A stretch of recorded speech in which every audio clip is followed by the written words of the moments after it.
Jangan kau takut. Hidup yang dinanti-nantikan. Ada perubahan peralihan karakter, perubahan pola di situ terjadi. Semua kita menerima dengan begitu indah. Tidak ada lagi kita baku cari uang setengah mati, pergi mau pasir lagi di sana, di Takari sana.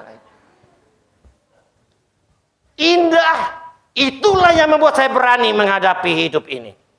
Tetapi ingat, saya mau bilang sebagai penutup sudah khotbah ini. Kalau tidak lari todos. Saya mau bilang, kematian itu jangan sekali-kali kita salahkan Tuhan. Ada amin? Seperti ibu tadi. Kematian jangan kita salahkan Tuhan sekali lagi. Karena di dalam 1 Tesalonika 5 ayat 9, cepat satu ini supaya kita tutup khotbahnya. Karena masih ada perjamuan. Karena Allah tidak menetapkan kita untuk ditimpa murka, tetapi untuk beroleh keselamatan oleh Yesus Kristus Tuhan kita. Amin. Ada banyak yang orang bilang begini, Tuhan, apa salah saya Tuhan? Kenapa engkau ambil anak saya? Kenapa engkau ambil suami saya? Apa salah saya? Apa dosa saya? Apa salah saya Tuhan? Apa dosa saya? Tapi murka Tuhan tidak berurusan, tidak pernah kasih. Sekalipun engkau tidak setia, dia tetap setia kepada engkau. Rancangan dia bukan untuk engkau mati sedu. Tapi mati sedu itu ada pada keputusan engkau. Amin. Matinya engkau itu adalah keputusan yang kau buat di masa yang lalu. Amin. Seibabi terlalu banyak.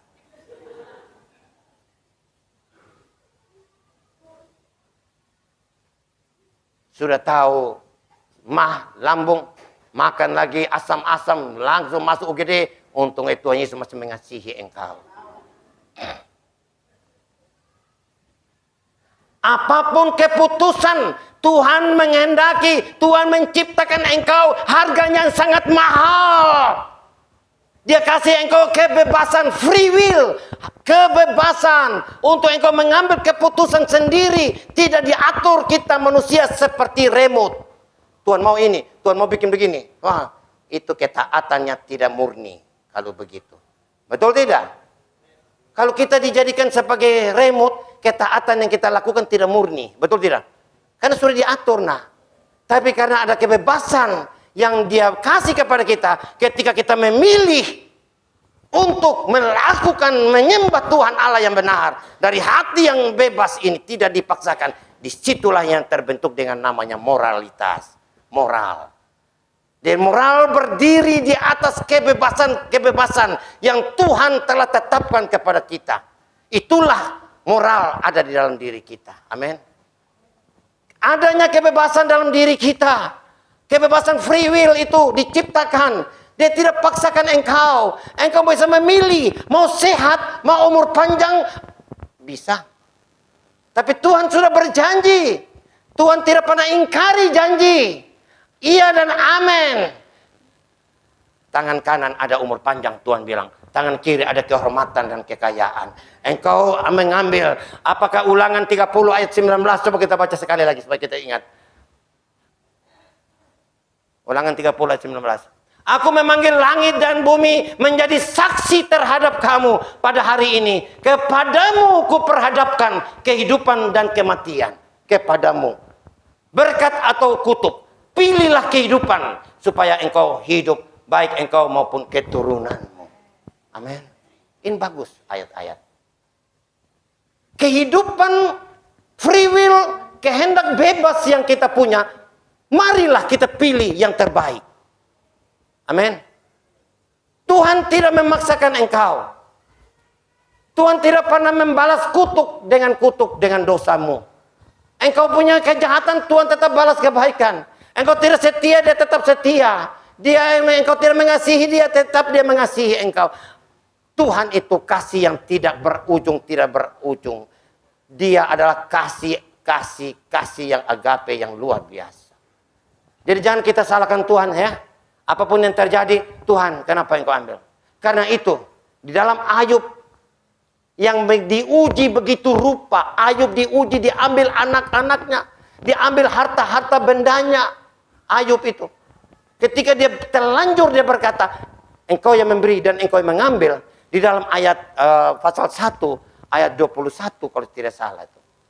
Di situ dia katakan, dengan telanjang aku keluar dari kandungan dari ibu, dengan telanjang juga aku akan kembali ke dalamnya. Tuhan yang memberi, Tuhan yang mengambil. Terpujilah nama Tuhan. Maka itu di dalam kehidupan Ayub 42, setelah dia mengerti tentang kebenaran Tuhan itu, dia bilang, Ayub 42, dia katakan apa?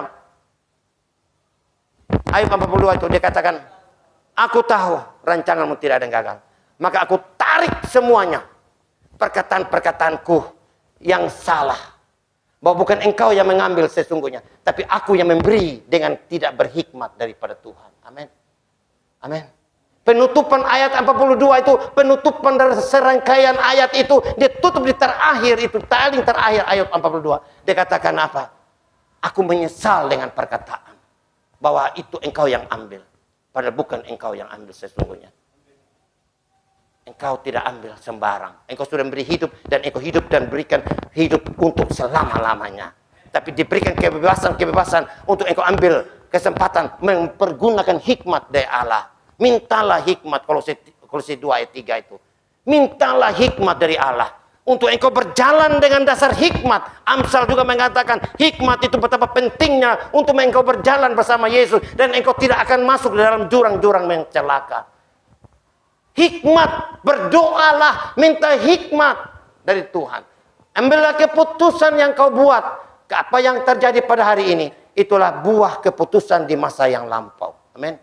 Keputusan yang kau kerjakan. Tapi Tuhan tidak pandai merancangkan untuk engkau celaka. Amin. Amin. Tuhan, aku datang supaya engkau memiliki hidup. Dan hidup di dalam kelimpahan lagi dia bilang. Bukan aku datang supaya bisnismu jadi bagus. Bukan. Tapi yang di Tuhan mau itu, carilah hidup Kristus itu di dalamnya. Amin. Carilah dahulu hidup Kristus itu di dalamnya. Baru bisnismu itu akan keluar. Luar biasa. Dari kehidupan Kristus yang engkau bangun itu. Amin. Jodoh, hai anak muda. Jangan engkau takut. Apa? 2T SP. Jaga baik-baik. Jodoh itu adalah apa? Tuhan mau supaya engkau cari hidup itu dengan 2T SP itu. Cari itu hidupnya dulu Kristus. Ketika hidup Kristus, kehidupan Kristus ada dalam diri.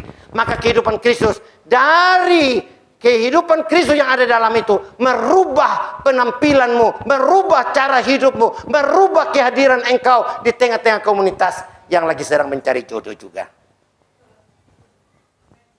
Jadi engkau pasti punya jodoh. Pasti ada hikmat. Cuma belum waktunya. Tapi karena kita ingat, pergumulan demi pergumulan hidup kita yang punya pergumulan ini. Marilah kita bangun hidup Kristus itu. Carilah hidup itu duluan. Maka kehidupan Kristus itu akan memimpin kita, akan membawa kita ke dalam kehidupan yang lebih baik hari ini dan akan datang. Terima kasih untuk kebenaran firman Tuhan. Biarlah kita mempersiapkan hati kita untuk kita masuk dalam perjamuan yang kudus ini, supaya kita diberkati dalam perjamuan yang kudus pada pagi hari ini. Amin. Firman Tuhan.